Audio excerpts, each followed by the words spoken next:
चलें स्टार्ट करें। कहाँ तक हो गए थे बच्चों?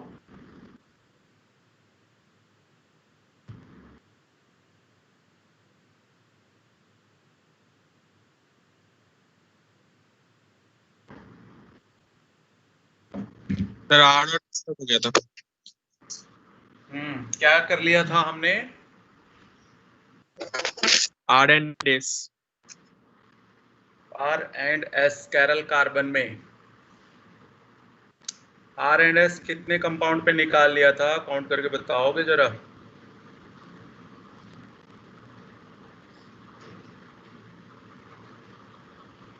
5 सर।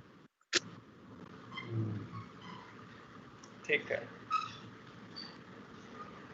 तो बताया होगा क्लॉकवाइज का मतलब क्या होता है?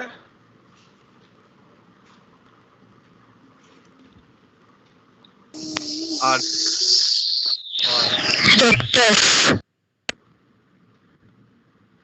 एंटी क्लॉकवाइज का क्या था?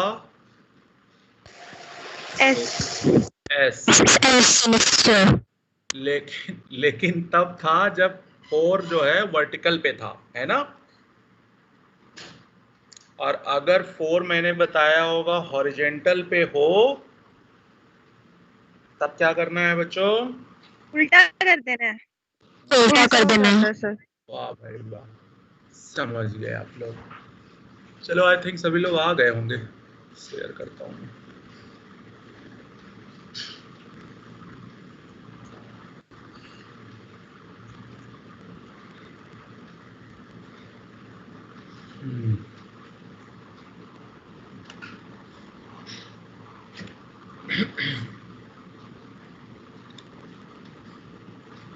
देखो जरा, इस पे कर लिया था क्या हमने?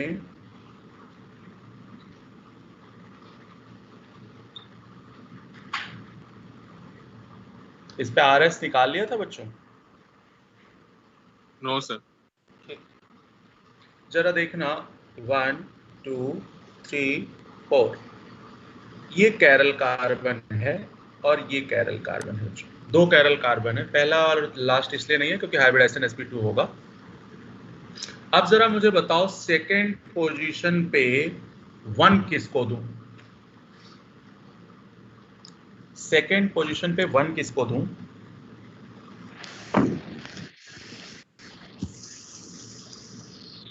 है बच्चों?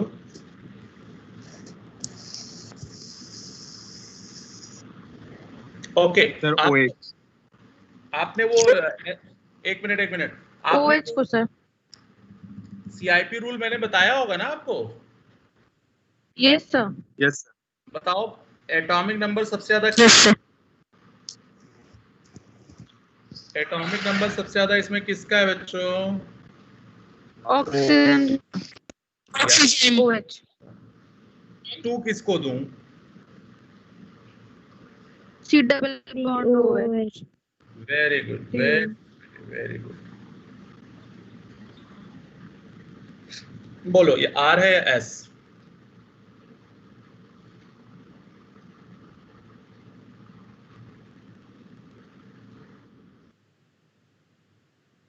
आर है सर। आर। 2 पोजीशन पे आर है। ये देखो, समझ आया या कोई कंफ्यूजन है बच्चों? चलो, नहीं समझ आया होगा, अभी आएगा। अब जरा 3 पे देखो, ये 3 वाला मैंने अलग बनाया जिससे समझ आ जाए। 3 पे 1 किसको दूं? OH।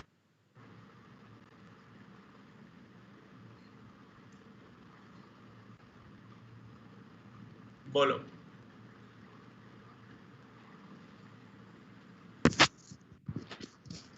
वन, टू, थ्री, 4,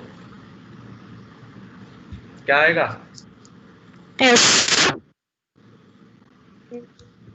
हाँ, इसमें देखो कोई कंफ्यूजन है? ज्यादा ही कंफ्यूजन हो तो बताओ, और अच्छे से एक्सप्लेन करूं मैं।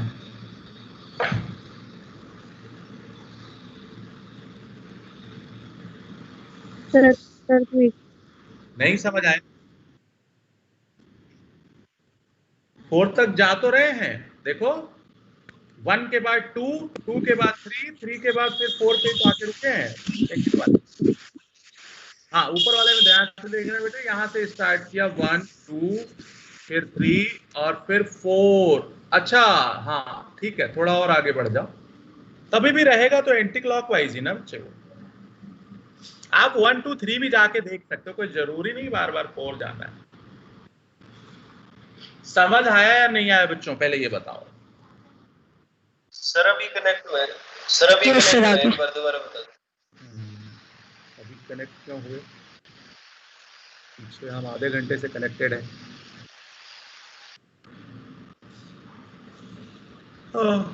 चलो मैं दूसरा एग्जांपल ले लेता हूँ ना बच्चे, क्यों उसी में क्यों भटकना। ये लो दूसरा लो।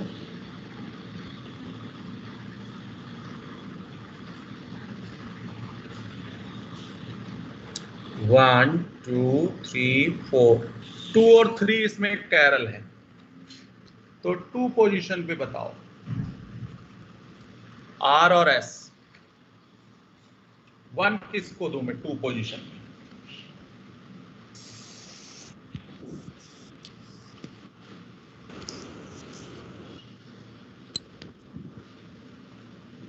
ब्रोमीन।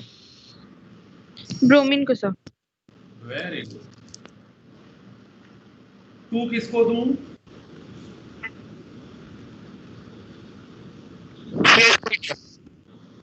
CH3।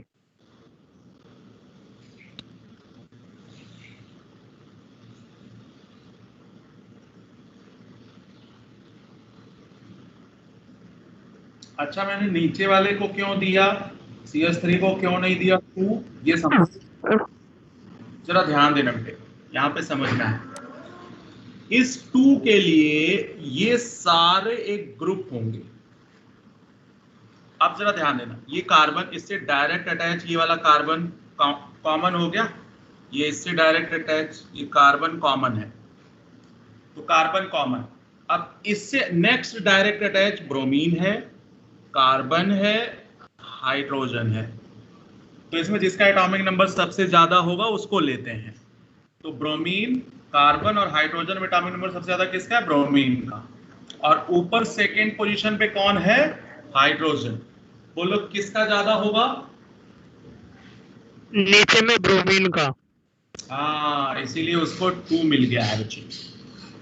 तो अब जरा ध्यान देना, 1 2 3, 1 से 2 जाना है, फिर 3 और फिर घूम के भले आ जाओ 4 पे। तो बताओ क्लॉकवाइज जा रही है आपका eye ball? Yes sir. Yes sir. तो क्या आएगा? S। अब जरा थर्ड पोजीशन पे आते हैं बच्चों। थर्ड पोजीशन के लिए एक ये ब्रोमीन जो कि नंबर 1 होगा, 2 पोजीशन, ये इसके लिए ग्रुप का काम करेगा।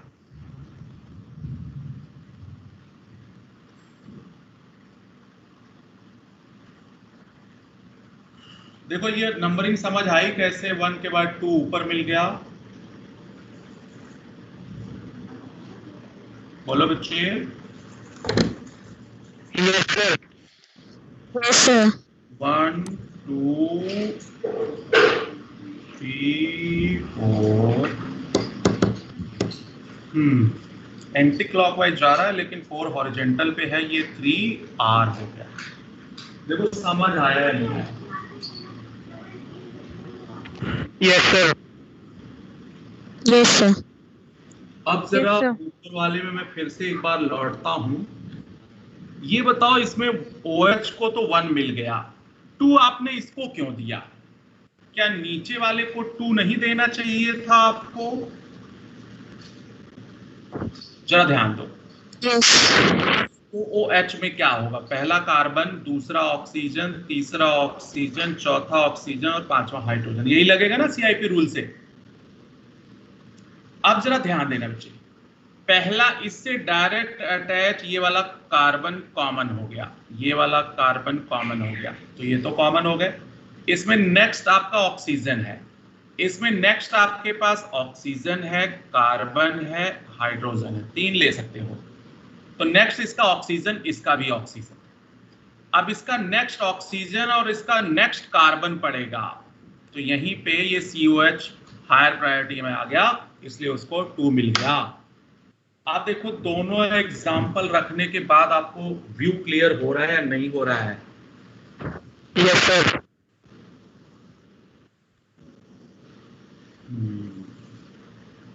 ठीक है, थोड़ा मुश्किल है ये, लेकिन कोशिश नहीं करोगे तो कैसे सीखोगे? ओके, बात यहां पे ये है CHO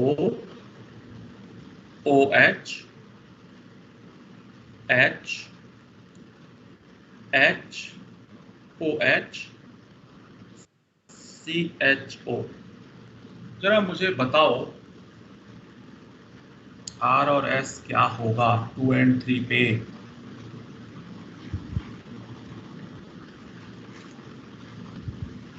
ट्राई करो बच्चे, गलत सही जो भी आए।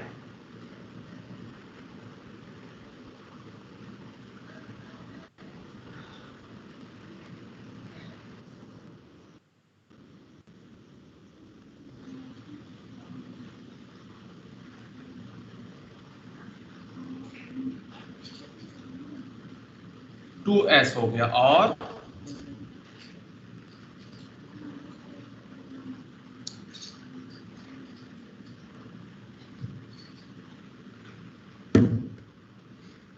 जरा ध्यान देना बच्चे, 1 तो इसी को मिलेगा, 2 किसको दूं? नीचे वाले को दूं या ऊपर वाले को दूं? ऊपर वाले। ऊपर वाले की। हाँ, ऊपर वाले को मिलेगा। ऊपर वाले को। अब ये अगर किसी को समझ नहीं आया हो तो मुझे बताए, बोलिए बोलिए। नहीं आया। वेरी, जरा ध्यान से देख, ये COH को ओपन कर बच्चे, CHO को ओपन करोगे, COOH मैंने ऑलरेडी लिखवाया होगा ऊपर।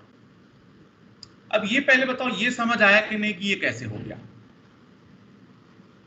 जो CHO में O डबल बॉन्ड से होता है ना, मैंने देखो ऊपर कॉपी में लिखवाया होगा बच्चे, इस तरह से C जितने बॉन्ड होते हैं उतने बार O लेते हैं। लिखवाया या नहीं लिखवाया CIP रूल? हाँ सर। लिखवाया। ओके, ठीक है, डन। अब जरा देखो, इस कार्बन से डायरेक्ट कांटेक्ट में ये कार्बन है और इस कार्बन से डायरेक्ट कांटेक्ट में ये कार्बन है, जो कि कॉमन हो गया क्योंकि दोनों कार्बन कार्बन है, तो यहां से CIP रूल लगा नहीं।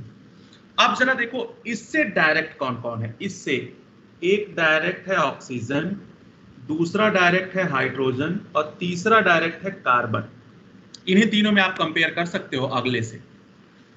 अब ऊपर आ जाओ, इसका नेक्स्ट कार्बन के बाद नेक्स्ट ऑक्सीजन है, इसमें भी नेक्स्ट ऑक्सीजन है। नेक्स्ट वो ले लो जिसका एटॉमिक नंबर इन तीनों में सबसे ज्यादा हो, आपकी मर्जी है। तो ऑक्सीजन मैंने ले लिया जो कि कॉमन हो गया। चलो, चौथा इसमें फिर से ऑक्सीजन है और इसमें अब या तो मैं हाइड्रोजन ले सकता हूं या कार्बन ले सकता हूं। अब आप ये मत समझना कि सर ऑक्सीजन तो इसमें भी है, नहीं, वो डायरेक्ट कांटेक्ट में नहीं था, इसमें वो नहीं, कार्बन ही लेना था। कार्बन और ऑक्सीजन में किसका एटॉमिक नंबर ज्यादा है? ऑक्सीजन का, इसलिए उसको 2 मिला। अभी देखो कुछ पहले से ज्यादा क्लियर हुआ या नहीं हुआ?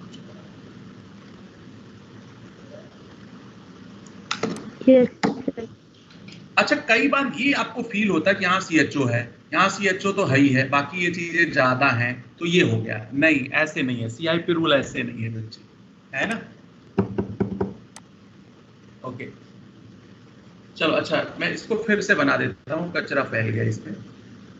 CHO OH H OH H, तो मैं 2 पे हूँ, ये 1 था, ये 2 था, अब तो 3 नीचे मिलेगा ही। बोलो क्या आया? 1 2 3 अप टू 4, तो एंटी क्लॉकवाइज आ रहा है, इसका मतलब 2R होगा। अब जरा इस पे आ जाओ, थर्ड 1 इसको दूंगा, इस बार ओ CHO था जो ये, तो 2 इसको मिलेगा, 3 इसको मिलेगा, 4 इसके सेम चीज है तो सेम रूल लग जाएगा।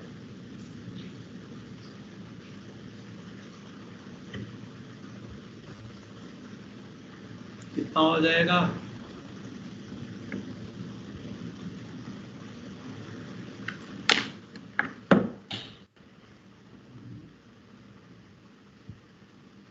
नोट कर लिया?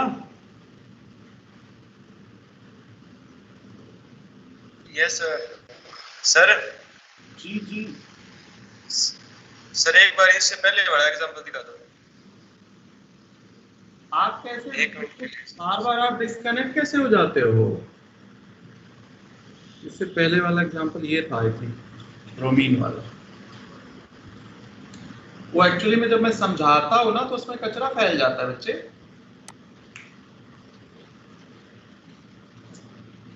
अच्छा, इससे पहले हमने ज्योमेट्रिकल आइसोमर किया था क्या? Yes sir. Yes yes sir, आपने फॉर्मूले वगैरह लिख दिए। जेड ये सब कर लिया था ना, ई जेड से trans number of geometrical isomer, yes yes sir. R S. Yes sir. Plane of symmetry नहीं किया था ना हमने? No sir. हाँ सर, प्लेन नहीं किया था। कोई बात नहीं बच्चे, बहुत सारी चीजें सब पढ़ती ही रहना है। चलो आर एंड एस, देखो आर एंड एस मैं बता दूं बच्चे, आपके सिलेबस में नहीं है आर एंड एस, तो अगर किसी को समझ नहीं आ रहा तो पजल नहीं होगा, ठीक है? अब कहोगे सर पढ़ा क्यों रहे हो फिर, है ना, ये सवाल आता है कि नहीं? तो ऐसे ही आपको सिखा रहे हैं, सीख जाओ तो अच्छी बात है, नहीं सीखो तो और भी अच्छी बात है। चलो अच्छा, ये हो गया आर एंड एस, थोड़ा सा आइडिया, रफ आइडिया आपको मिल गया है, बाकी चीजें बीच में आती थी। अब मैं आता हूं प्लेन ऑफ सिमेट्री पे।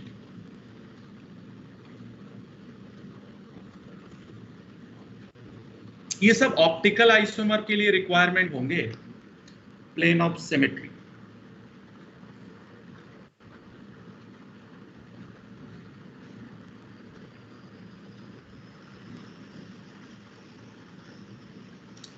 ये 1 कैरल कार्बन है, 1 कैरल कार्बन है, इसमें देखो कहीं से कोई प्लेन कट रहा है जिससे सिमेट्री हो जाए?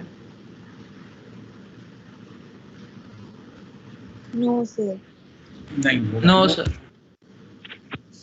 No plane of symmetry. Chiral carbon है, no plane of symmetry, so that optical active होगा ये। चल अच्छा, सीधी सी बात है, 1 कैरल कार्बन हो, सिमेट्री चेक ही मत करना बेटे, कभी आएगी ही नहीं, ठीक है?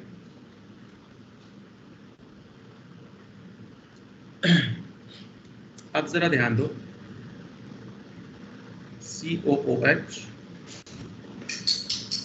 OH H OH H, इसमें देखो प्लेन ऑफ सिमेट्री है बच्चों? Yes sir. हो जाए है सर। यस सर है। इसमें 2 कैरल कार्बन थे, 2 कैरल कार्बन है, तो प्लेन ऑफ सिमेट्री इसमें है। जिस किसी कंपाउंड में प्लेन ऑफ सिमेट्री हो जाए वो ऑप्टिकल इनएक्टिव होगा।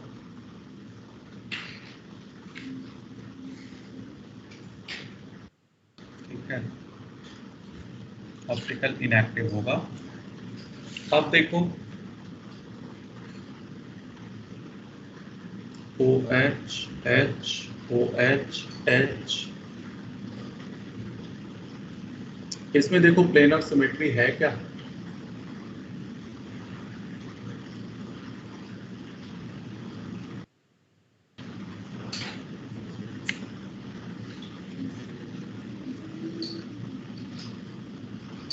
इसमें कोई प्लेन ऑफ सिमेट्री नहीं होगी बच्चों।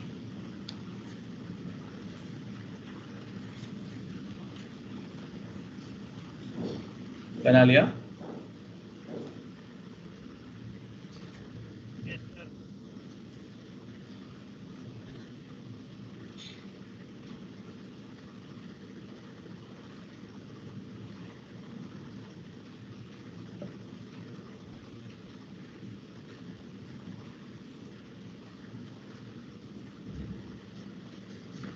इसमें देखो प्लेन ऑफ सिमेट्री है क्या बच्चों? इसमें 3 कैरल कार्बन है। इसमें देखो मैंने मिडिल वाला लिखवाया था क्या आपको कि स्यूडो कैरल कार्बन है या नहीं? यस सर लिखवाया था। हाँ फिर यस सर लिखवाया था। ठीक है ठीक है। तो इसमें 3 कैरल कार्बन है और इसमें प्लेन ऑफ सिमेट्री है या नहीं, पहले ये बताओ। शायद नहीं है। हाँ इसमें है बच्चे। नहीं नहीं हो जाएगा। इस OH का हाफ हाफ, इस कार्बन का हाफ हाफ, इस H का हाफ हाफ, और सेम चीज ऊपर नीचे तो था ही। मेरी बात समझ गया बच्चे? यस सर समझ गई। इस टाइप Yes, की sir. सिमेट्री हमने किसमें की थी? कोऑर्डिनेशन में की थी ना? कोऑर्डिनेशन Yes, थी sir. सर। वो ऑप्टिक। टेट्राहेड्रल वाले कंपाउंड में थोड़ा बहुत काट।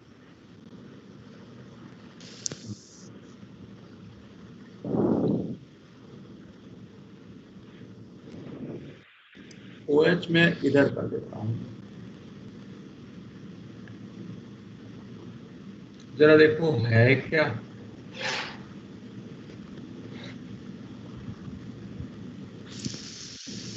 Yes, sir. Yes sir. इस बार प्लेन ऑफ सिमेट्री है, इसमें भी थी। ये होगा वही बच्चे, इसका हाफ हाफ, इसका हाफ हाफ, इसका हाफ हाफ, तो तीनों का हाफ हाफ, बाकी चीजें सेम थी ऊपर नीचे। तो ये भी ऑप्टिकली क्या हो गया?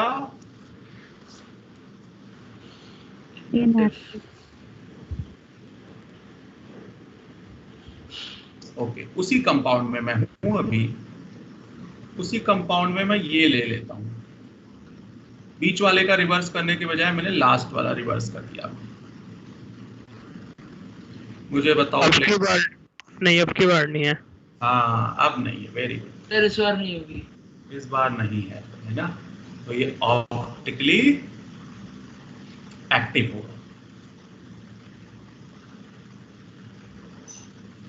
एक्टिव होगा। इस बार नहीं है, वेरी गुड। तो इस तरह से आई थिंक आप सीख जाओगे कि भाई कैसे काटना है, कैसे नहीं काटना है। बेंजीन को पहचानते हो?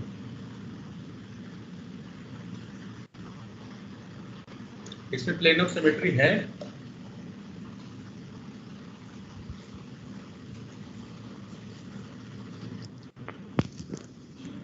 बोलो। Yes sir.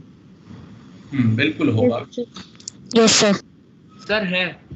टोटल कितनी प्लेन ऑफ सिमेट्री है?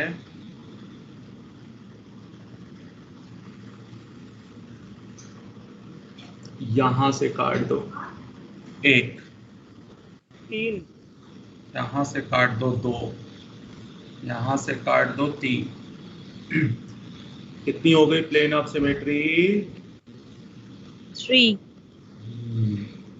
यहां से काट दो 4, दोनों कार्बन के बीच में से काटना है।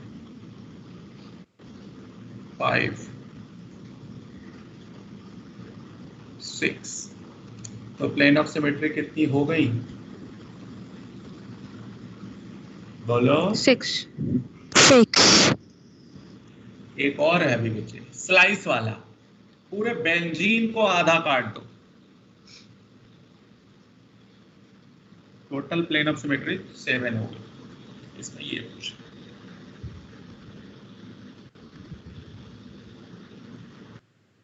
बात समझ आई बच्चों? मतलब मैं एक रास्ता ये भी बता रहा हूं, इस तरह से भी कटिंग है। ओके, मेथेन को पहचानते हो?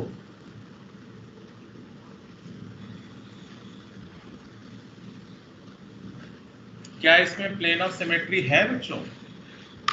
No sir. No sir. कैसे पॉसिबल ही नहीं है। No sir.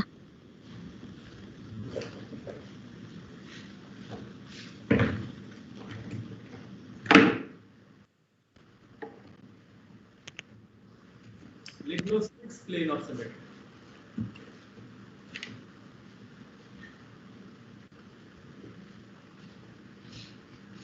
सर इसमें भी है प्लेन ऑफ सिमेट्री। सर एक होगी, अगर आप वर्टिकली काट दें एक कार्बन 2 हाइड्रोजन मिला के, तो इधर उधर वाले हाइड्रोजन सेम है।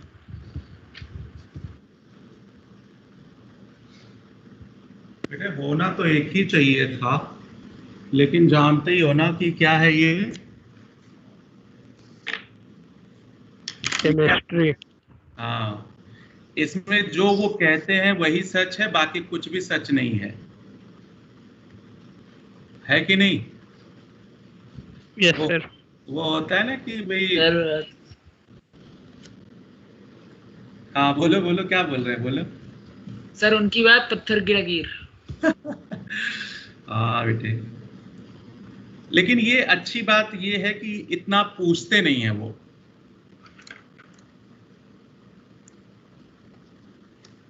जरा देखना इसको, ये मैं 4 पेन ले रहा हूं, है ना। ये टेट्राहेड्रल इस तरह से बनाएंगे ना, मेथेन टेट्राहेड्रल होता है ना।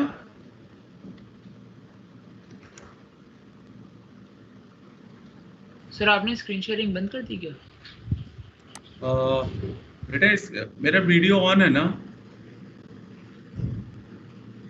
मैं यस इसका सर, वीडियो ऑन यस है। सर। कैमरा दिख रहा हूं ना, ये टेट्राहेड्रल दिख रहा है बच्चों? Yes sir. ठीक है, आप जरा देखना, यहां से कट करो, इस लाइन से कट करो, तो इस ये जो रिफिल दिख रही है इसका हाफ और इस वाले पेन का हाफ, और ये दोनों अपोजिट हो जाएंगे। 1 हो गया। Yes sir. Yes sir. Okay, अब सेम पैटर्न, अभी आपने कहां से कट किया, जरा ध्यान देना, मैं पेन चला रहा हूं वहीं से कट हुआ है, यहां से होता हुआ कट हुआ था नीचे तक, ऑरेंज वाला। और ये दोनों अपोजिट हो गए। Yes sir. अब यहां से कट करो, यहां से जहां मैंने भी हाथ रखा है, ये इसको अपोज कर लेगा, कवर कर लेगा। Yes sir. और इनका यस सर। 2 हो गया। Yes sir. तीसरे का इधर से कट करो, ऊपर से 3 पेन है ना, एक ये एक ये, ऐसे 3 हो जाएगा। हाँ सर। अब जरा ध्यान देना, अब जरा और ध्यान देना, यहां से कट मारो, यहां से, इससे इस प्लेन के साथ, इस पेन का हाफ और इस पेन का हाफ, इन दोनों का हाफ हाफ, ये दोनों एक दूसरे को कवर कर लेंगे, 4 हुआ। और ऐसे अब यहां से कट मारो, तो इसका हाफ और ये इसको कवर कर लेंगे। सर वीडियो बहुत रुक रुक के चल रहा है, बिल्कुल नहीं समझ में आ रहा। नहीं ठीक है सर। यस सर, सही चल रहा है सर। सर हो सकता है मेरी तरफ नेटवर्क खराब हो। हाँ सुनो मेरी बात, मैंने आपको +1 में टोटल बॉन्ड पेयर 6 बताया था ना इसमें। हाँ यस सर। याद करो, इसमें 109 टेट्राहेड्रल में 109 एंगल 6 होता है। हाँ sir. Sir bond pair repulsion भी 6 होता है और प्लेन ऑफ सिमेट्री भी 6 होती है। बच्चे कुछ समझ में आ रहा है कैसे कट किया? मतलब सिखा सकता वीडियो में इसे, लेकिन आपको एक रफ आइडिया दे सकता हूं कि हाँ किस तरह से आप थिंक कर सकते हो इसको। एक जो रिफिल ऊपर है वहां से 3 पेन, 1 2 3, तो ये 3 हो गया।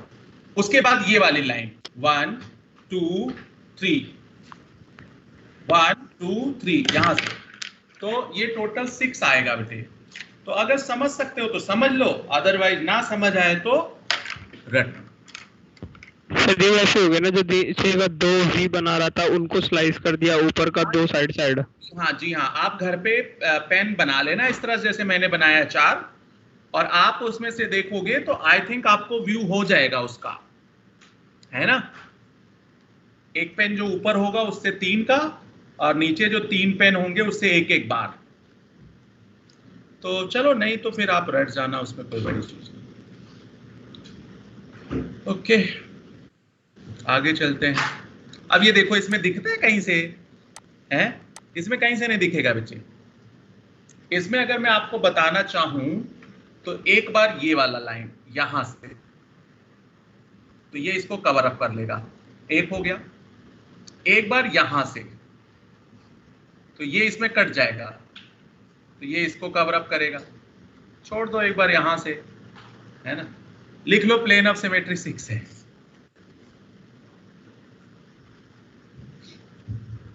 ओके, ऐसे जरा इसमें भी देखना बच्चों,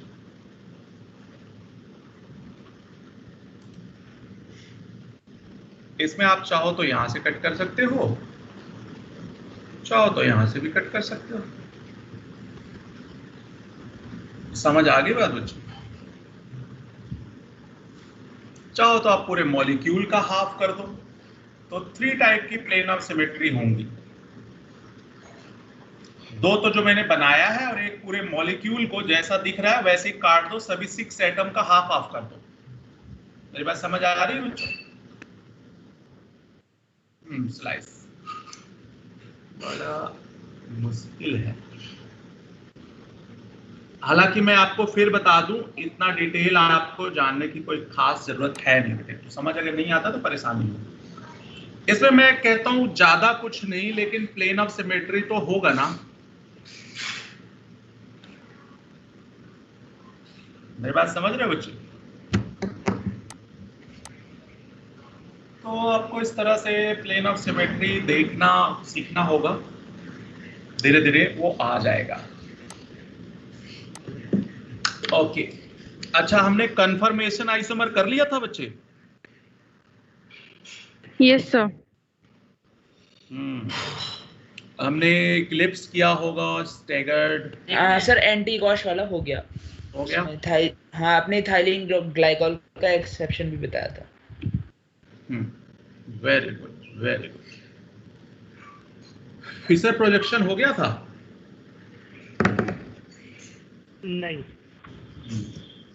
जरा ध्यान दें।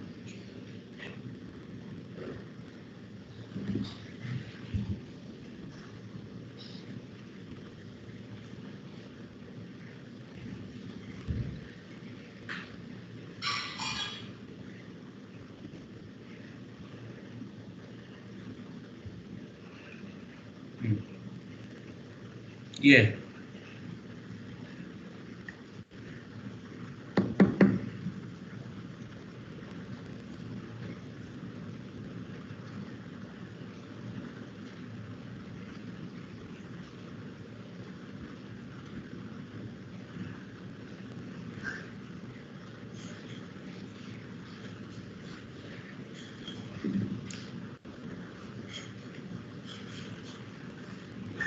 ये फिशर प्रोजेक्शन,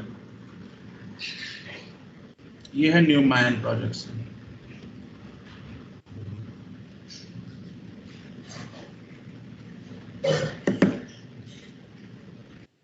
और ये बताओ, ये इक्लिप्स है या क्या है? फुल्ली इक्लिप्स है। Fully eclipsed. बना लो फुल्ली इक्लिप्स्ड।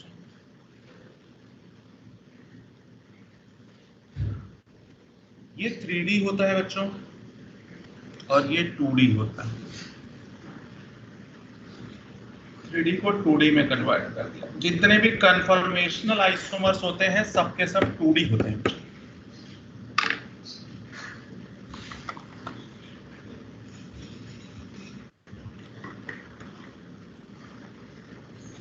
अरे इसका टेस्ट कब है एल्काइल हैलाइड का?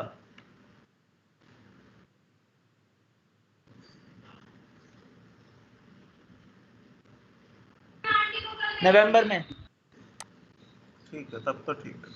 हाँ, नहीं तो पता चले टेस्ट ही फंस जाए यार, हम अपना आराम से पढ़े जा रहे हैं। ओके, जरा ध्यान देना बेटे, यहाँ फोकस करना है आपको। न्यूमैन को फिशर में कन्वर्ट करना है। ये जो फ्रंट कार्बन है, ये सर्कल वाला रेयरर कार्बन था, आपको +1 में बताया गया होगा। ये फ्रंट की 3 वैलेंसी, ऊपर COH, तो यहां भी ऊपर COH, ये फ्रंट है। मैं इसको नंबर 1 दे देता हूं। राइट साइड में OH, तो राइट साइड में OH, लेफ्ट साइड में H, लेफ्ट साइड, ये फ्रंट है, ये 1 है। अब ये जो सर्कल है ये एक तरह से 2 है। सर्कल पे जरा ध्यान देना, फुल इक्लिप्स के केस में जो ये COH के नीचे हो उसको जस्ट COH के अपोजिट रखना है। जो इस न्यूमैन में COH के नीचे होगा फुल इक्लिप्स में, उसको जस्ट उसके अपोजिट रखना है। और अब सर्कल पे एक OH राइट है तो राइट पे, H लेफ्ट है तो लेफ्ट। ये हो गया फुल इक्लिप्स को न्यूमैन को फिशर में कन्वर्ट करना। ये शायद तुरंत तो नहीं सीख पाओगे, 2 मिनट 4 मिनट या आज का लेक्चर लग जाएगा। अब जरा इसको देखो, पहले मैं न्यूमैन बना देता हूं आपको।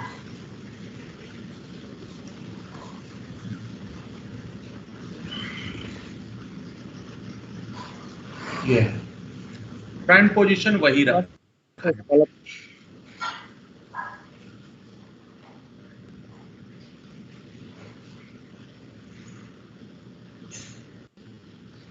अच्छा, ये कौन सा फॉर्म है न्यूमैन का?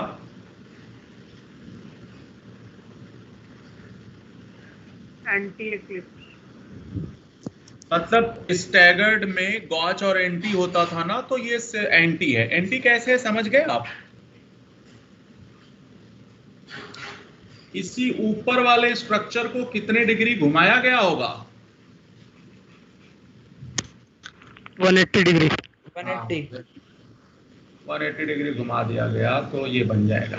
ठीक, अब जरा ध्यान देना, फ्रंट पोजीशन पे कोई चेंज नहीं होगा बच्चे।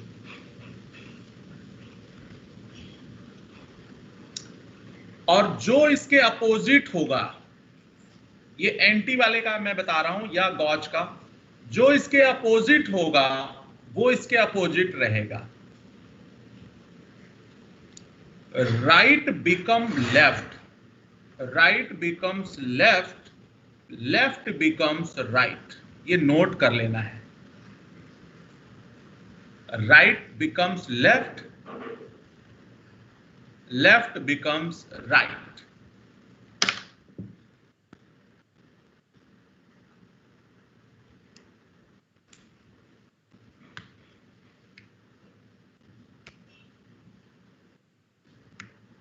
सर राइट लेफ्ट कैसे हुआ? नहीं, कैसे नहीं हुआ, दैट इज द रूल। किसके लिए रूल है बच्चे? Conversion of Newman into Fischer. Conversion of Newman into Fischer, या फिर आप ये लिख लो, conversion of staggered form of Newman into Fischer. Eclipse को कन्वर्ट करने का रूल अलग है और स्टैगर्ड को कन्वर्ट करने का रूल अलग है बच्चे।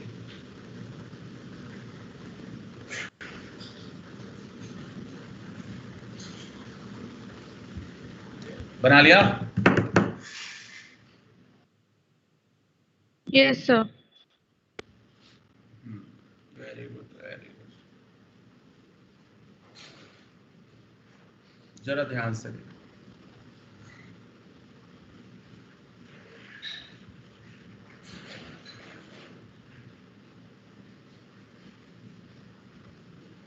CH3 bromine H, CH3 bromine H, इसका मैं कन्वर्ट कर रहा हूं CH3H Br। इसको 60 डिग्री घुमाते थे ना, कोई भी अगर न्यूमैन बनाना होता था तो रोटेशन 60-60 का करते थे ना। Yes sir. आप लोग की एनर्जी ना डाउन हो गई है। मुझे ये समझ नहीं आता, ज्यादा पढ़े हो या पढ़ पढ़ के थक गए हो।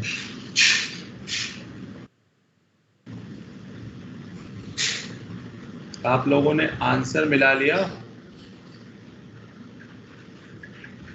एक मिनट, कुछ गड़बड़ हुआ है, कुछ गड़बड़ ये हुआ है। सर समय के साथ काम और प्रेशर दोनों बढ़ता जा रहा है। क्या? के बाद तैयार आएगा। सही कर लेना बच्चों, इसको ब्रोमीन लगाना था। मैं रेयर पोजीशन चेंज कर रहा हूं।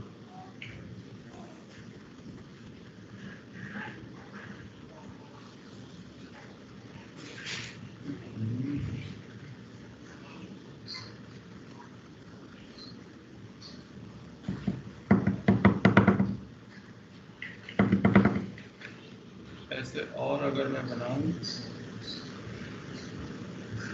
तो एक और चलो बना देता हूं।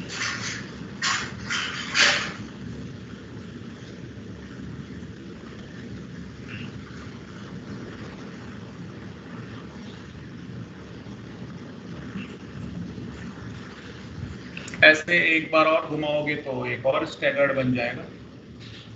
आई थिंक ऐसे 60 60 60 60 घुमाना आपने +1 में भी सीखा था।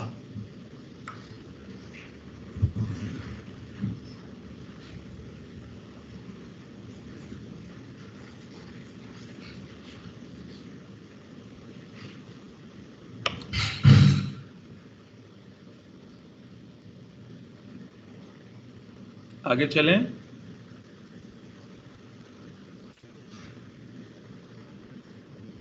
Yes sir.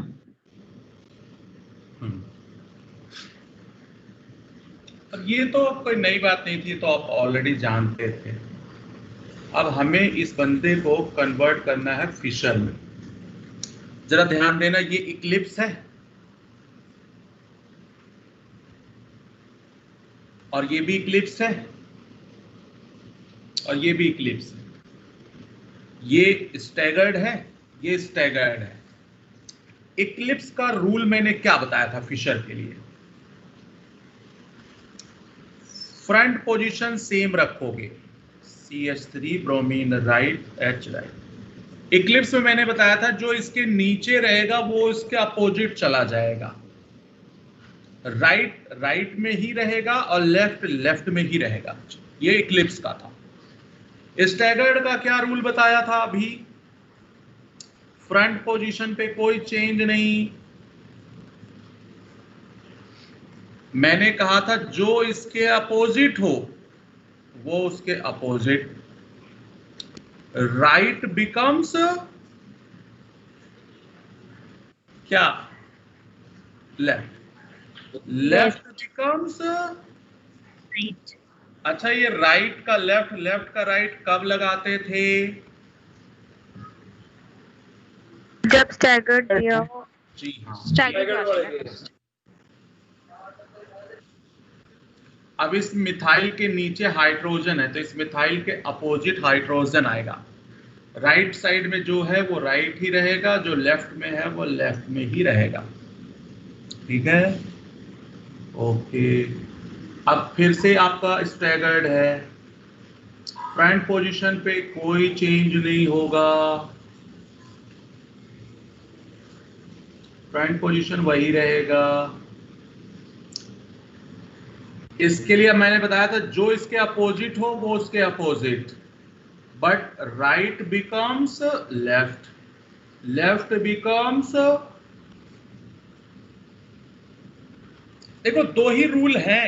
देखो दोनों रूल अब पहले से ज्यादा थोड़ा क्लियर हुआ या नहीं? राइट बिकम्स लेफ्ट कब करना है समझ आ रहा है? Yes, sir. Yes sir.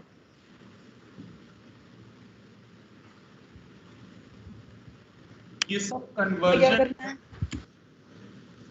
इन चारों में से कोई स्ट्रक्चर क्लियर ना हुआ हो तो पूछ लो। दो है इक्लिप्स और दो स्टैगर्ड। मैंने लास्ट वाला बनाया ही नहीं। partially eclipsed. लास्ट वाला आप सभी लोग बनाओ, देखो कि सही होता है या नहीं, फिर मैं अभी बता देता हूं। पहले आप बनाओ। लो, आप इसको खुद से बनाओ और देखो मैं बताता हूं फिर तो सही है या गलत है।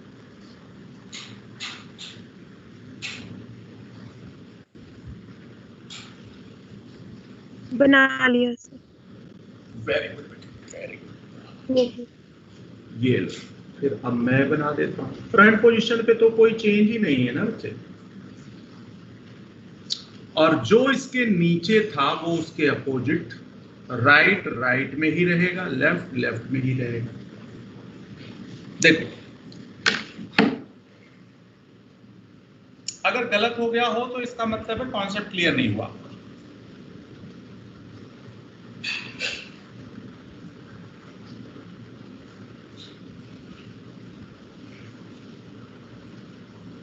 आया क्या? Yes sir. Sir partially staggered समझ में नहीं आया। क्या पार्शियली?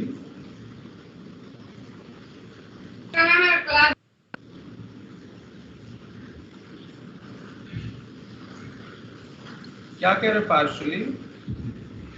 पार्शियली स्टैगर्ड वाला नहीं आया। फोर्थ वाला नहीं आया, और एक ये थर्ड वाला, ये दो स्ट्रक्चर समझ में नहीं आया। Basically you are saying this and this. चलो देख लेते हैं। अच्छा देखो, फ्रंट पोजीशन, मिथाइल ऊपर था as it is, bromine right था, हाइड्रोजन लेफ्ट था। इसमें तो पांचों में ये पली पोजीशन सेम है, इसमें कोई कंफ्यूजन तो नहीं है? नहीं सर। अब ये मुझे बताओ, ये इक्लिप्स है या वॉच, सॉरी स्टैगर्ड? पार्शियली। हाँ, इक्लिप्स में चाहे पार्शियली चाहे फुली हो, रूल सेम लगेगा बेटे, है ना? हाँ, जरा ध्यान देना, मैंने कहा था जो इसके नीचे हो, कुछ भी हो उसके नीचे, वो यहां उसके अपोजिट चला जाएगा, ये बताया था सर। और राइट वाला राइट में ही रहेगा और लेफ्ट वाला लेफ्ट में ही रहेगा, बस। इक्लिप्स में तो कोई दिक्कत ही नहीं थी। अब रही बात आप फिफ्थ की कर रहे, फोर्थ समझ आया या नहीं है, पहले बताओ। फोर्थ की कर रहा हूँ, एक एंटी है, ये वाला एंटी में भी थोड़ा दिक्कत है। अरे फिर तो आप एंटी की बात कर रहे हो बच्चे, मैंने कहा एंटी हो चाहे गॉच, एक ही रूल है, स्टैगर्ड का एक रूल है, इक्लिप्स का एक रूल है, बस। अब वो अलग बात है कि स्टैगर्ड के दो और फॉर्म, उसी में एंटी और गॉच, वो मत सोचो, है ना? फ्रंट पोजीशन में कोई दिक्कत तो नहीं है ना? ना। ठीक, मैंने इक्लिप्स स्टैगर्ड में बताया था बेटे, जो इस बंदे के अपोजिट, वो यहां भी अपोजिट ही आएगा। ये बात समझ आ गई? राइट बिकम्स क्या? Left becomes right. ये वाला लेफ्ट राइट वाला कॉन्सेप्ट सिर्फ किस में लगाना है? जब स्टैगर्ड, मतलब चाहे एंटी हो या गॉच। अच्छा, एक दो कंपाउंड और दे दूं क्या मैं इसके लिए, प्रैक्टिस करो? दे दो सर। दे दीजिए सर।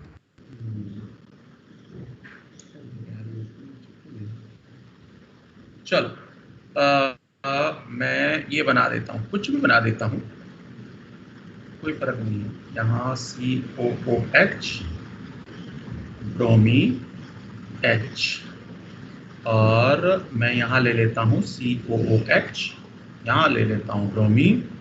चल, ये मैंने कुछ भी ऐसे ले लिया।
अच्छा ठीक है, जरा ध्यान देना बच्चों, फ्रंट पे मैंने कहा कोई चेंज नहीं। मैंने कहा था चाहे वो एंटी हो चाहे वो गॉच हो, फिलहाल ये गॉच है, तो जो इसके अपोजिट होगा वो इसके अपोजिट ही रखोगे आप, और right becomes left, left becomes right. ये देखो सभी का सही था या नहीं, या कोई कंफ्यूजन? सही है sir. Very good, very good, very good. अभी समझ आया या नहीं, या और दूं एक कंपाउंड? आ गया सर। अब जरा पिछले वाले पे फिर से मैं लौटता हूं। जरा इस वाले पे मुझे R एंड S बता दोगे क्या, पहले और दूसरे पे?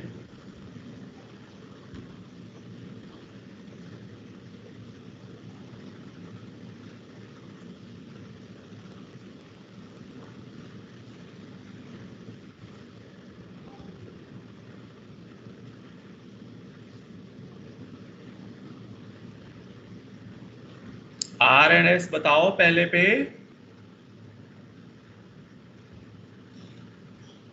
नहीं आया। आर है सर पहले। पहले पे पक्का R है ना? यस सर, पहले आ रहा है।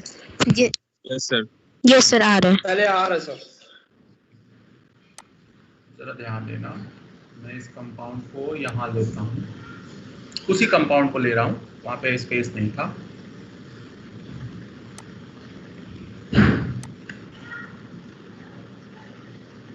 जरा बताओ पहला नंबर किसको दो इन चारों में, इस 2 पोजीशन? ब्रोमीन।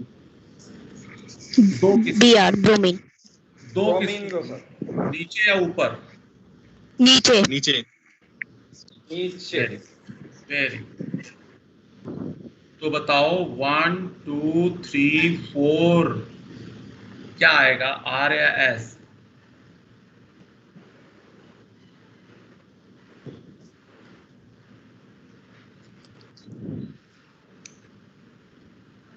बोलो। एस। एस। एस आएगा सर। तो फिर कैसे R बताया था?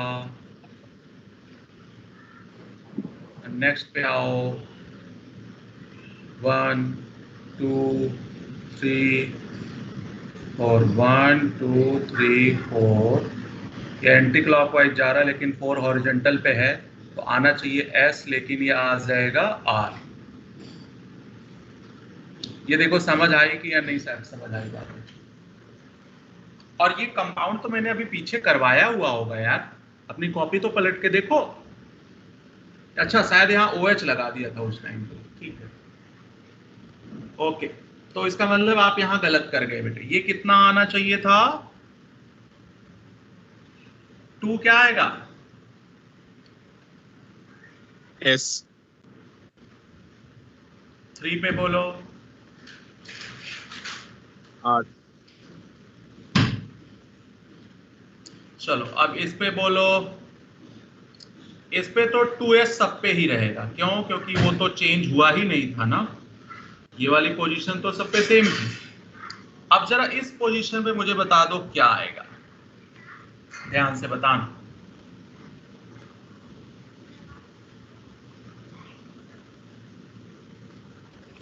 मैं इस पोजीशन को जरा नीचे लेता हूं, नहीं तो बच्चों को कंफ्यूजन हो जाएगी। यहाँ पे ब्रोमीन है, यहाँ CH3 है, यहाँ H है, और यहाँ H है ना, इधर CH3 है और इधर ब्रोमीन है। यही है ना बच्चों, या स्ट्रक्चर कुछ अलग तो नहीं बना दिया उससे? अच्छा नहीं, शायद नीचे ब्रोमीन। सर नीचे ब्रोमीन और राइट साइड पे एच। ठीक ठीक है, ठीक है, मैं सही कर रहा हूं। ये ब्रोमीन, ठीक। इस पे 2S आया था, इस पे कोई कंफ्यूजन नहीं। जरा इस पे देख, मैं नीचे वाले पे देखता हूँ। 1 तो ब्रोमीन को दोगे ना? Yes sir, clockwise sir. वाले को 3 इसको, 4 इसको। इसमें कोई दिक्कत तो नहीं है? बोलो। No sir. No sir. No sir. अब ये बताओ, मुझे 1 से 2 जाना था, मैं क्लॉकवाइज जाऊं या एंटी क्लॉकवाइज जाऊं? पहले ये बताओ। Anti clockwise. जी हाँ, एंटी क्लॉकवाइज। क्लॉकवाइज ही जाना पड़ेगा। ये ध्यान रखना अपने माइंड में, कभी भी 1 से 3 नहीं जाना है। 1 से 4 की तरफ मूव कर सकते हो, 1 से 3 नहीं जा सकते आप। तो 1 वैसे तो ऐसा हमें दिख रहा है 2D में कि ये 4 आ रहा है रास्ते में, लेकिन हम पहले गए हैं 2, फिर आए हैं 3 और उसके बाद लास्ट में हम 4 पे पहुंचे हैं। ठीक है, यहां ये चीज ध्यान रखना। अब ये आया है एंटी क्लॉकवाइज, आना चाहिए S, लेकिन आएगा क्या? R। यहां पे आ गया बच्चों 3R। अब जरा इस पर बताओ मुझे, अब तो आप आई थिंक समझ सकते हो कि अब यहां क्या आएगा।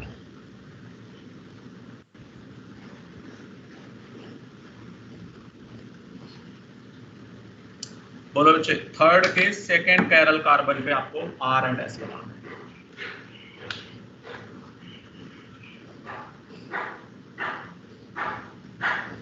एस है सर। हाँ, एस। R आएगा सर। आ रहेगा सर। वेरी गुड, R ही आएगा, क्योंकि इस बार H बॉटम पे है, मतलब वर्टिकल है। तो आप जाओगे ब्रोमीन 1 2 3 4 ऐसे आओगे, तो R आएगा और R ही रहेगा। इस बार चेंज नहीं करोगे, क्योंकि इस बार 4 पोजीशन हॉरिजॉन्टल नहीं है। ये बात समझ आई या नहीं? देख पाए या नहीं देख पाए?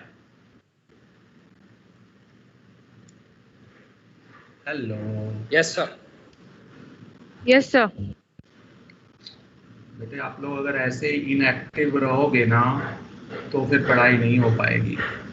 ऐसे 2S बेटे, मेरा सिर्फ ये कहना है कि सब पे यही आएगा, सब पे यही आएगा बेटे, आप करके देख लेंगे। कन्फर्मेशनल आइसोमर अगर है तो सब पे RS सेम आएगा। और ये जो RS आपको मैं सिखा रहा हूं ना इतनी मेहनत से, बेटे इसी से ऑप्टिकल सिखाऊंगा। R एंड S आएगा तो ही आपको ऑप्टिकल आएगा और कॉन्फिडेंस आएगा, अदरवाइज ऑर्गेनिक में कॉन्फिडेंस आ ही नहीं सकता। आप अगर बोर हो जाओगे, बेटे देखो जब कोई चीज हम टफ सीखने चलते हैं तो फर्स्ट टाइम वो हमें ऑड लगता है और हमको लगता है कि ये यार हमको नहीं आएगा, बहुत मुश्किल लग रहा है। लेकिन आप सोचो ना कि आप लाइफ में फर्स्ट टाइम ये चीज पढ़ रहे हो, 2 बार पढ़ोगे, 3 बार पढ़ोगे, 4 बार पढ़ोगे, 5 बार पढ़ोगे, कब तक नहीं आएगा यही एक चीज? इतना क्या बहुत मुश्किल है क्या जो अगर 4 बार आप रिवाइज करो तो ना आए? घूमना ही तो है यार क्लॉकवाइज और एंटी क्लॉकवाइज। तो होपफुली आप इसको घर पे थोड़ा प्रैक्टिस करोगे R और S की।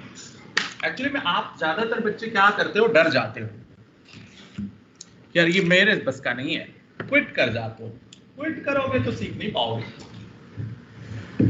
मैंने आपको ऑलरेडी पहले ही बता दिया कि ये सारी चीजें आपको नीट में नहीं आएंगी, तो परेशान नहीं होना, पजल नहीं होना है।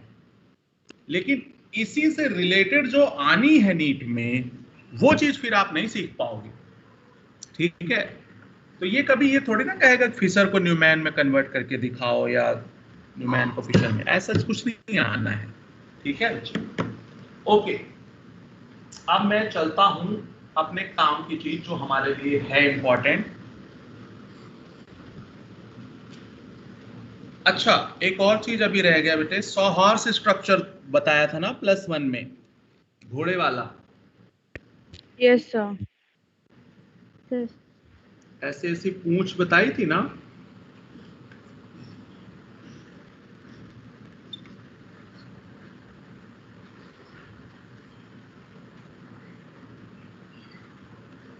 ये सॉहॉर्स है, दिख रहा है घोड़ा? Yes sir. Yes sir. हाँ, अच्छा ये बताओ, घोड़ा देख के आपको इक्लिप्स लग रहा है या स्टैगर्ड या गॉच एंटी, क्या लग रहा है? इक्लिप्स है। फ्रंट पोजीशन पे मिथाइल ऊपर, H लेफ्ट, OH राइट। इसके एग्जैक्ट अपोजिट ये दिख रहा है ना मिथाइल, इसका मतलब इसके बिल्कुल अपोजिट। और इस OH के अपोजिट OH दिख रहा होगा। तो ये कन्वर्जन हो गया बच्चों सॉहॉर्स का किसमें? एलिप्स जी न्यूमैन में। सॉहॉर्स न्यूमैन में। कन्वर्ट हो गया न्यूमैन में, और ये इक्लिप्स था। अब इसी इक्लिप्स का आप वो बना सकते हो, सॉहॉर्स कन्वर्ट हुआ इक्लिप्स में न्यूमैन में, और न्यूमैन कन्वर्ट करो फिशर में।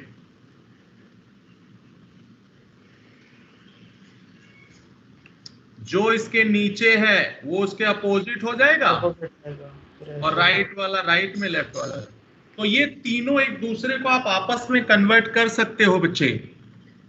सॉहॉर्स को न्यूमैन में, न्यूमैन को फिशर में, फिशर को न्यूमैन में, न्यूमैन को सॉहॉर्स में कन्वर्ट कर सकते हो। थोड़ा सा प्रैक्टिस करना पड़ेगा, डरने की कोई जरूरत नहीं है बच्चे।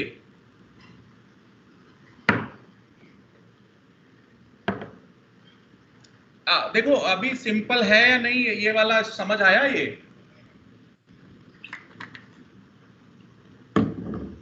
Sir yes sir. चलो इस घोड़े को बीच में से मरोड़ दो।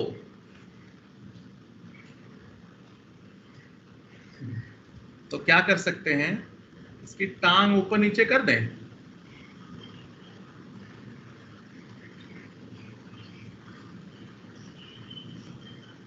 ये मिथाइल अभी नीचे आ जाएगा, और H आई थिंक कि यहां आ जाएगा, और OH यहां आ जाएगा। ये भी सॉहॉर्स है। ये कैसा दिख रहा है आपको? एंटी है। Very good. Yes. Front position पे मिथाइल ऊपर, OH राइट, H लेफ्ट। अब जरा ध्यान दो, इस मिथाइल के ये अपोजिट है। ये इस घोड़े की मुंह जो है वो ऊपर की तरफ है, और इसकी पूंछ नीचे की तरफ आ गई है। टांग दोनों ऊपर हो गई है घोड़े की। तो ये अपोजिट, इस H के अपोजिट ये H, इस OH के अपोजिट ये OH, ये हो गया आपका न्यूमैन, जो कि स्टैगर्ड है। और स्टैगर्ड में भी स्पेसिफिक करूं तो ये एंटी है। अब इसको आप फिशर में कन्वर्ट करना अभी आज ही सीखे हो थोड़ा बहुत। फ्रंट पोजीशन पे कोई चेंज नहीं। इसके जो अपोजिट हो, मैंने कहा था इसके opposite, right becomes left, becomes right. अब जरा देखो ये 6 स्ट्रक्चर आपको क्लियर हुए या नहीं हुए? हो गए सर। बहुत सिंपल है बच्चे, इतना ज्यादा कुछ हाई फाई नहीं है ये। इनिशियली लग जरूर सकता है आपको। आगे चले बच्चों।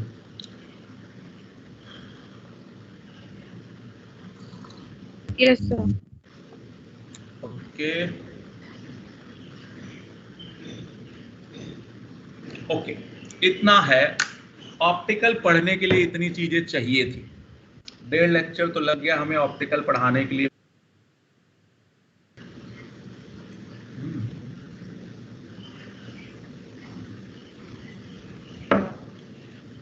अब चलो लिखते हैं। और ओहो, स्टीरियो आइसोमर्स। स्टीरियो आइसोमर्स में कॉन्फ़िगरेशन और कन्फर्मेशनल लिखवा दिया था आपको, इनैंशियोमर और diastereomer, erythro threo. No sir. Okay, पता नहीं किस किस बैच में लिखवा दिया, मुझे पता भी नहीं है। स्टीरियो आइसोमर,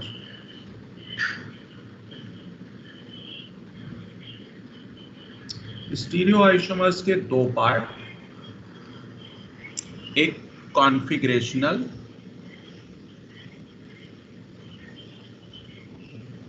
और एक है बच्चे कन्फॉर्मेशनल।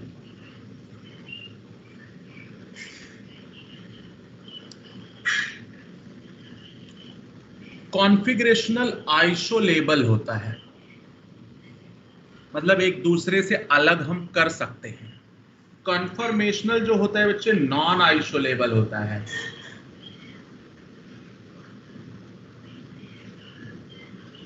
नॉन आइसोलेबल का मतलब जितने भी कन्फर्मेशनल आइसोमर अभी आपने बनाए थे उन सबको हम एक दूसरे से अलग नहीं कर सकते हैं, सेपरेट आउट नहीं कर सकते बेटे, नॉन आइसोलेबल है। तो इतनी जल्दी एक दूसरे में कन्वर्ट होते हैं ना, पलक झपकते ही वो गॉच एंटी में, एंटी गॉच में, क्लिप्स में वो आपस में कन्वर्ट हो जाते हैं, इस वजह से वो नॉन आइसोलेबल है। अब कन्फर्मेशनल तो आपने पढ़ाया ही है। आइसोलेबल का मतलब can be separate out, non isolable का मतलब can not be separate out. हमें कॉन्फिगरेशनल पढ़ना है, कन्फर्मेशनल तो +1 में था। कॉन्फिगरेशनल में इनैंशियोमर आएगा बच्चे, और आएगा डायस्टीरियोमर।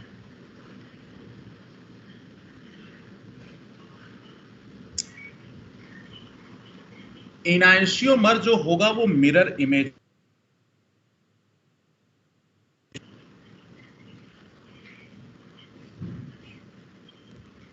और डायस्टीरियोमर जो होंगे वो नॉन मिरर इमेज। ये बेसिक चीज है जिससे आप एक रफ आइडिया लगा सकते हो कि गिवन कंपाउंड क्या है। अब मिरर इमेज तो होगा लेकिन इसके भी 2 पार्ट आगे आएंगे, एरिथ्रियो और थ्रियो।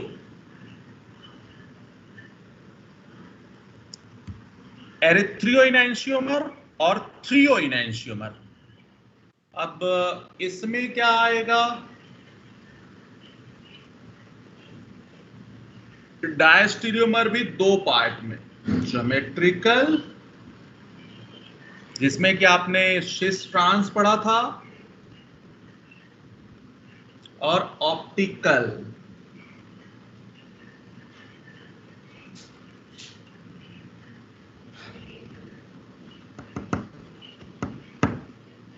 तो ये एक रफ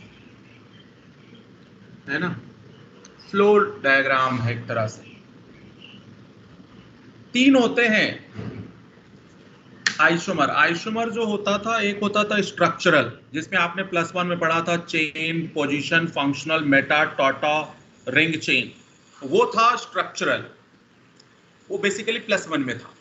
+1 में स्टीरियो है, और स्टीरियो में भी कॉन्फ़िगरेशनल है, कन्फर्मेशनल नहीं है, +1 में था कन्फर्मेशनल। तो अब हमें जो पढ़ना है वो इनैंशियोमर और डायस्टीरियोमर पढ़ना है, एरिथ्रियो थ्रियो पढ़ना है, ये चीज हमें पढ़नी है।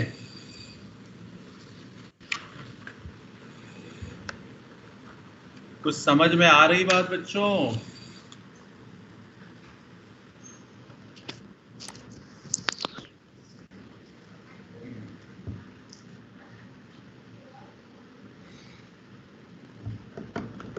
नोट कर लिया? आगे चलो। ये नोट कर लिया बच्चों? Yes sir. Yes sir. Okay okay okay. था ऑप्टिकल आइसोमर के लिए कि ये है आपका निकोल प्रिज्म। ओ सॉरी, ये तो सिंपल लाइट थी, है ना। सिंपल लाइट को आपने पास करी थी किससे?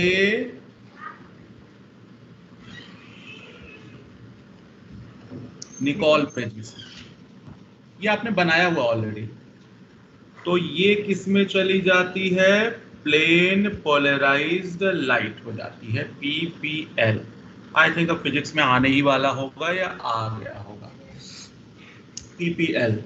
PPL को पास करते थे ऑर्गेनिक कंपाउंड से। यहाँ मैंने बताया था कॉम्प्लेक्स, उस टाइम कॉम्प्लेक्स कंपाउंड यहाँ रखते थे, और अब वहीं पे क्या रखोगे?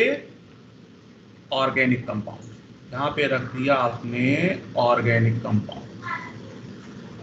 ऑर्गेनिक कंपाउंड से ये PPL पास होने के बाद या तो क्लॉकवाइज डिफ्लेक्ट हो जाएगा, तो आप जानते हो इसको डेक्स्ट्रो बोलते थे या स्मॉल डी बोलते थे, और अगर ये एंटी क्लॉकवाइज हो गया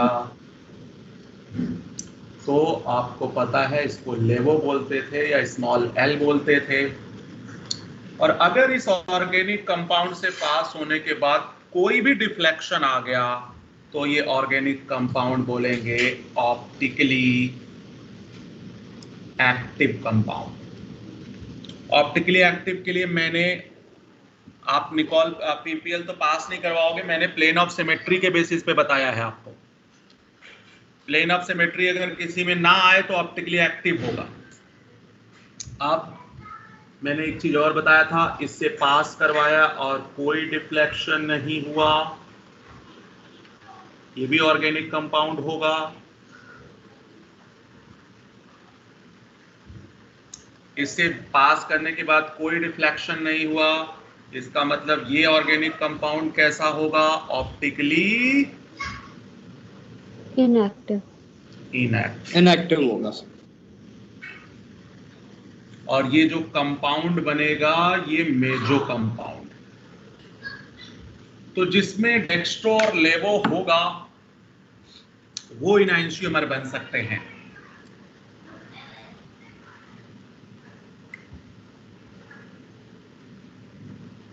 सर ये बीच वाला क्या है? मेजोमर आपने पढ़ा होगा ना, इनएंशियोमर डैश टू द मेजोमर।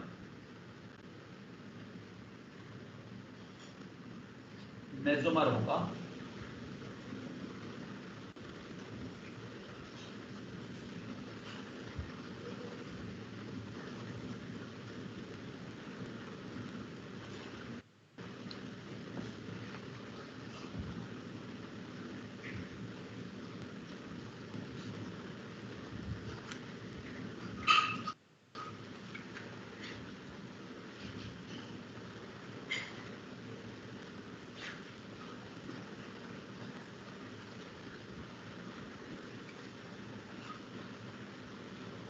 बना लिया क्या?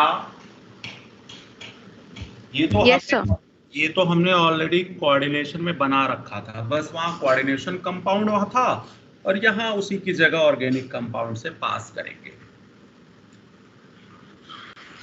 आगे चलो, बन गया? आगे चलो बच्चे। Yes sir. जरा ध्यान। तो कहने का मतलब ये है COOH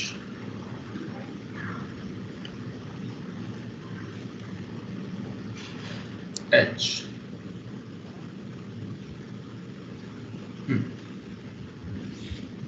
ये कैरल कार्बन, ठीक है। अब जरा बात करते हैं कि इसका मिरर इमेज ये आएगा।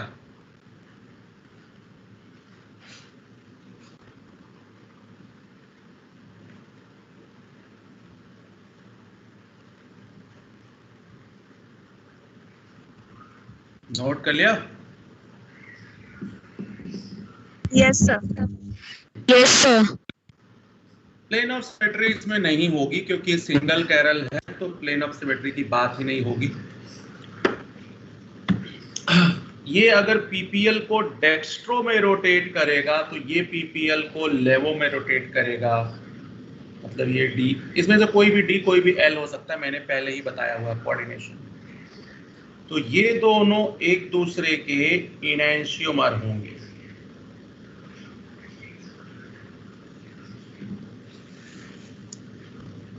इनएंशियोमर होने के लिए मिरर इमेज होना चाहिए, प्लेन ऑफ सिमेट्री नहीं होनी चाहिए। तो वो मैं अभी लिखवाता हूं, अभी सिर्फ आप ये बना रहे हैं।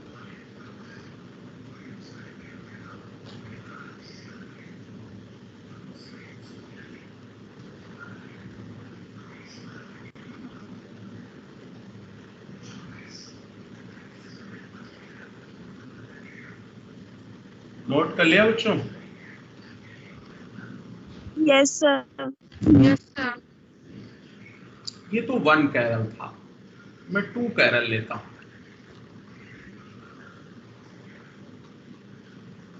COOH,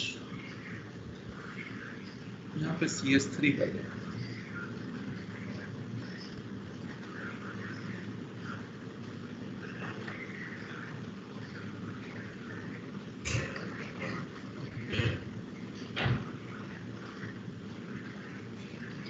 जरा मुझे बताओ इसमें प्लेन ऑफ सिमेट्री है क्या बच्चे?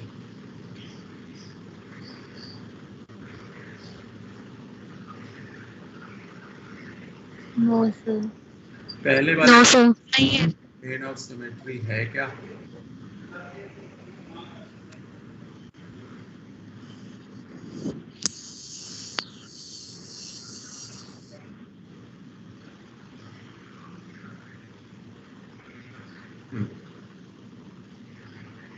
ठीक है, पहले 2 कंपाउंड में आपको प्लेन ऑफ सिमेट्री नजर नहीं आएगी। प्लेन ऑफ सिमेट्री एब्सेंस है, प्लेन ऑफ सिमेट्री एब्सेंस है, प्लेन ऑफ सिमेट्री प्रेजेंट। जिस किसी में प्लेन ऑफ सिमेट्री प्रेजेंट है वो ऑप्टिकली क्या हो गया बच्चे? इनएक्टिव। ये दोनों ऑप्टिकली क्या हुए? एक्टिव।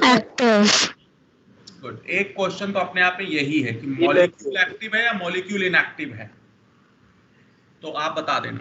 हाँ, क्या पूछ रहा है बच्चे?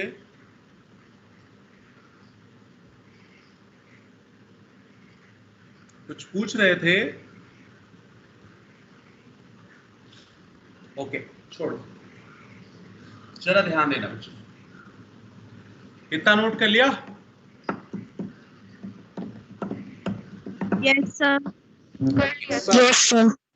जरा यहाँ एक हाइपोथेटिकल मिरर लगा के देखो, क्या फर्स्ट एंड सेकंड, मैं इसको नंबरिंग दे देता हूं 1 2, क्या फर्स्ट एंड सेकंड एक दूसरे के मिरर इमेज हैं? है सर। हैं। Yes sir. मिरर इमेज हैं, प्लेन ऑफ सिमेट्री नहीं है। प्लेन ऑफ सिमेट्री नहीं है, मिरर इमेज है। फर्स्ट एंड सेकंड एक दूसरे के कौन से मर होंगे? इनएंशियोमर, मिरर इमेज है। अब जरा मुझे बताओ, ओनली थर्ड क्या उसमें प्लेन ऑफ सिमेट्री है? Yes sir. Yes sir.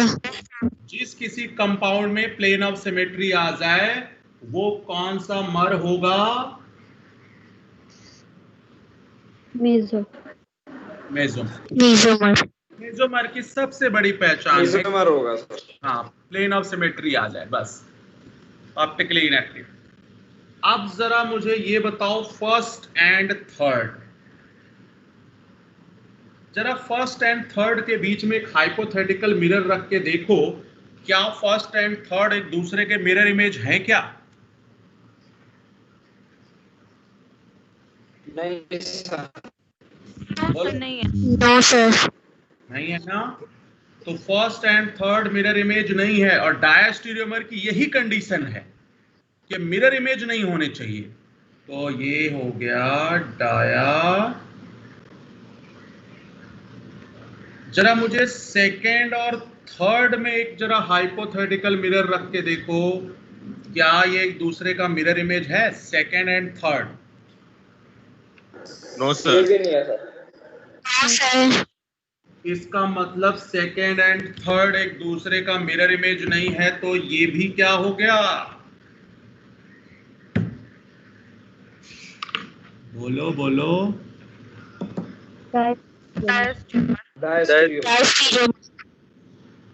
जी हाँ, डायस्टीरियोमर होंगे। अब जरा मैं, और इनएंशियोमर्स क्या होते हैं वो लिखो। ये तो आपने ऐसे ही बता दिया।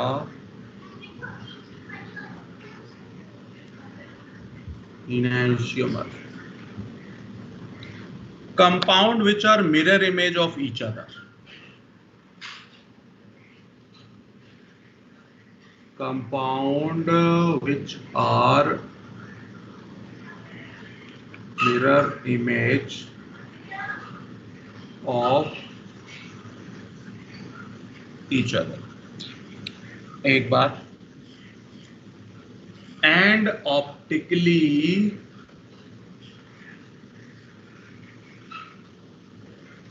active is known as enantiomer. एक बात, नेक्स्ट है they have same physical property. They have same physical properties like melting point, boiling point, etc.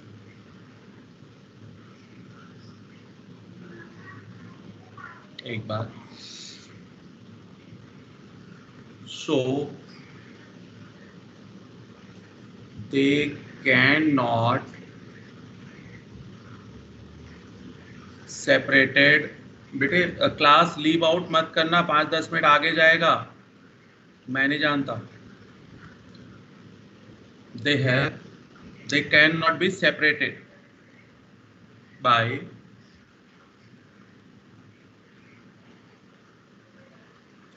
fractional distillation.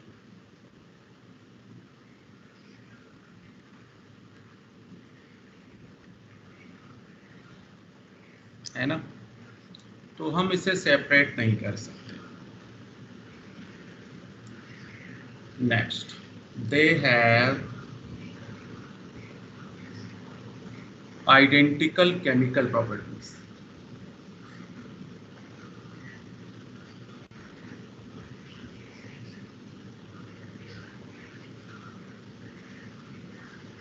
Identical chemical properties when reacted with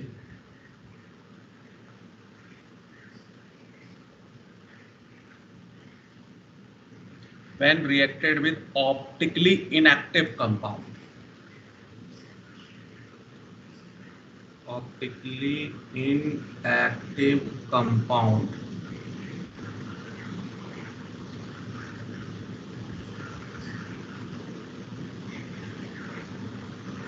but when reacted with optically active, but when reacted with optically active compound,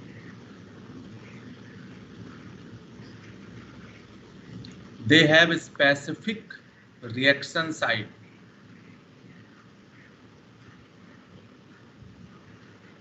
They have specific reaction site.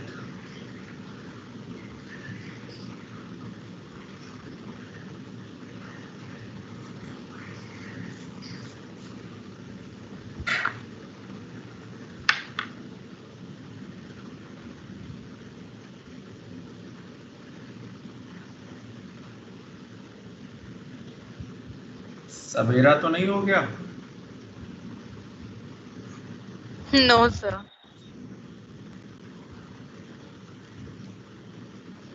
Specific site का मतलब है कि मतलब ये active compound से react कर सकते हैं.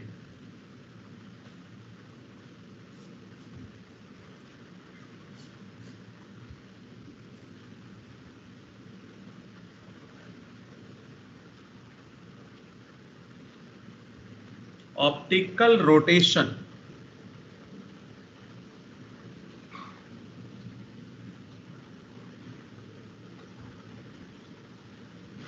which is equal in magnitude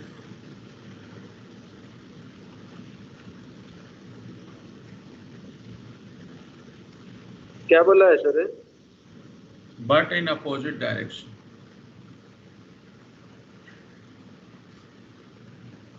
क्यों स्क्रीन क्लियर नहीं है क्या? आ आ गया सर, अब आया। दे रहा है। वो इसका अपना आया प्रॉब्लम। नहीं।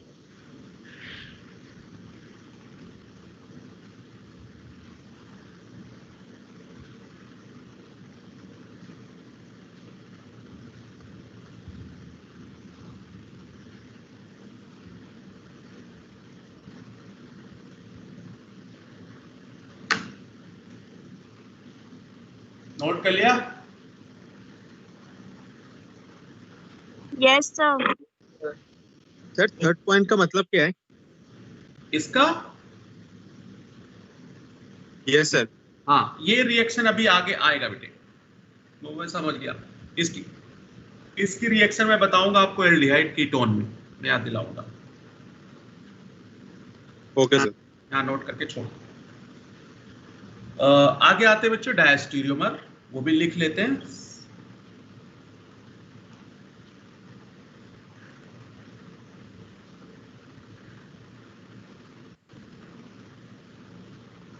पर स्क्रॉल करना है पर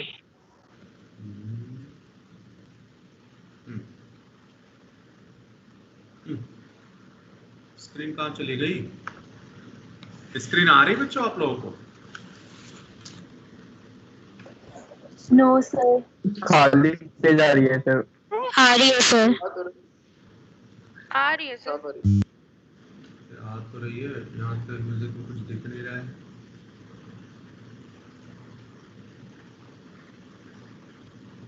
वो सारा उड़ गया, वो तो गायब। चलो स्टीरियोमर्स, डायस्टीरियोमर फिर से लिखो। अब अगर नहीं लिखे थे तो वो चला गया बच्चे,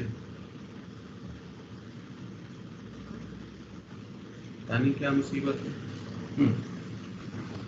आपको पता है stereomer which are not mirror image?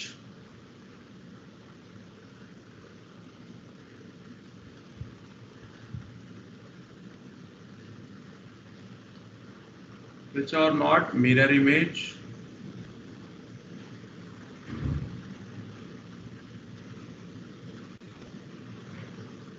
of each other.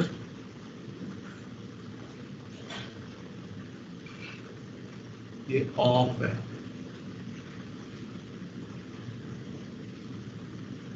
Of. They have different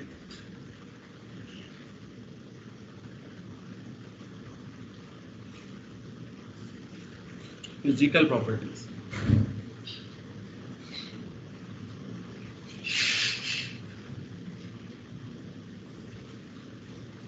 So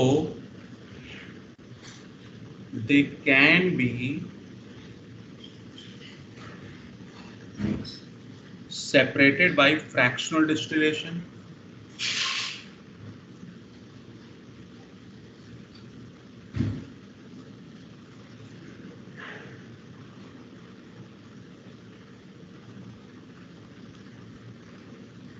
they have similar chemical properties,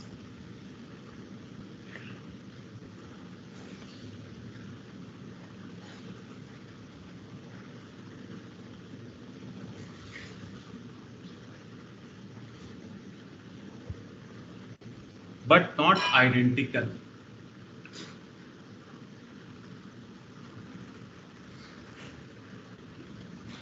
Identical means the rate of reaction is different.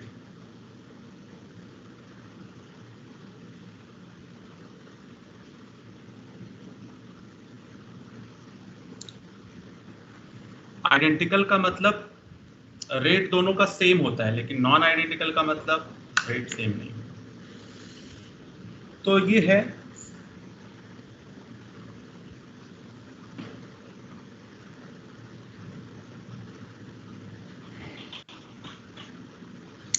Diastereomers.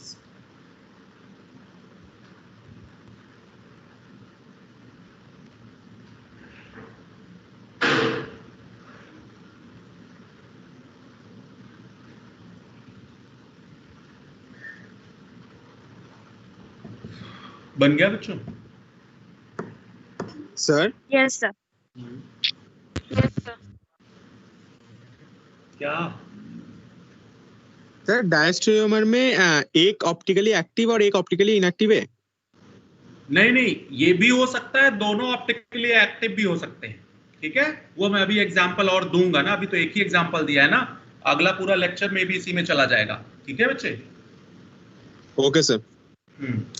तो अब आज ज्यादा टाइम है नहीं, तो हेडिंग डाल लो, optical isomer on the basis of R and S.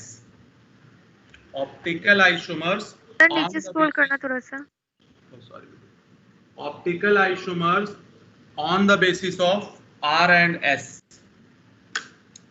अभी तो मैंने ये सिंपल मेथड से सिखा दिया, लेकिन आर और एस का जो पंगा है, जो इतनी देर से सिखा रहा हूँ आर एस, इसी ऑप्टिकल के लिए सिखा रहा हूँ बच्चे। इसी आर एस से सारा ऑप्टिकल करना है,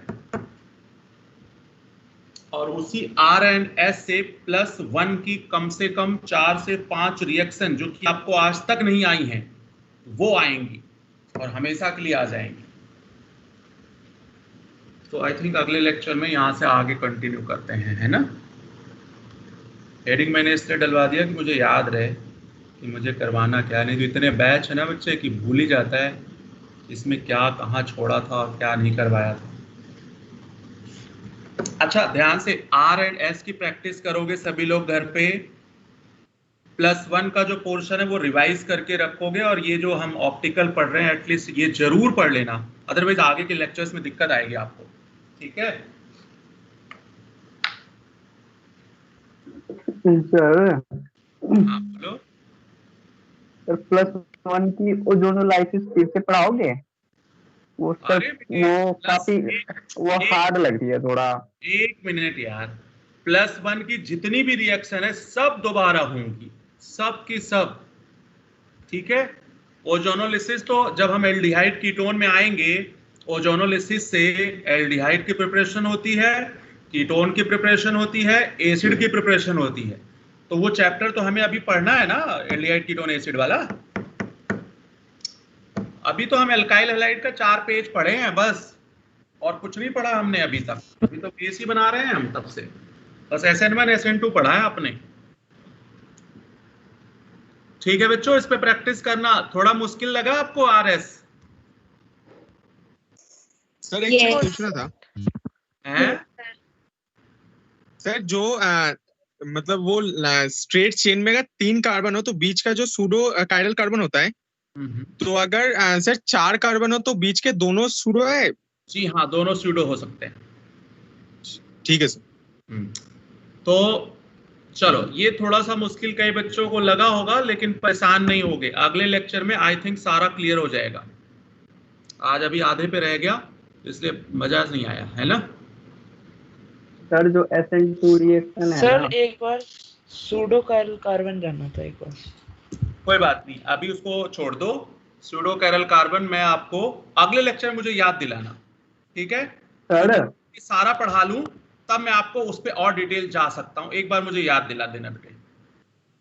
सर वो जो SN2 रिएक्शन है ना, हाँ, उसमें जो ट्रांजिशन स्टेट बनता है, तो उसका जो हाइब्रिडेशन स्टेट sp2 आता है, वो मुझे समझ नहीं आ रहा। तो नहीं, हाइब्रिडेशन स्टेट sp2 कैसे आएगा? sp3 आना चाहिए ना। तो sp3 ही है बेटे। यस सर, मैंने sp2 लिखा है, वही मैं कंफ्यूज हो रहा था कि उसमें सिर्फ 1 टेनिल मर्ज जोड़ा है, तो वही तो मैं कंफ्यूज हो रहा था। लिविंग ग्रुप निकल रहा है, न्यूक्लियोफाइल अटैच हो रहा। ना, गलत लिख लिया, सही कर उसको। होना चाहिए, वही मैं सोच रहा था। नहीं बेटे, नहीं है ना। ठीक है सर, चलो ठीक है। एक बात पूछनी थी।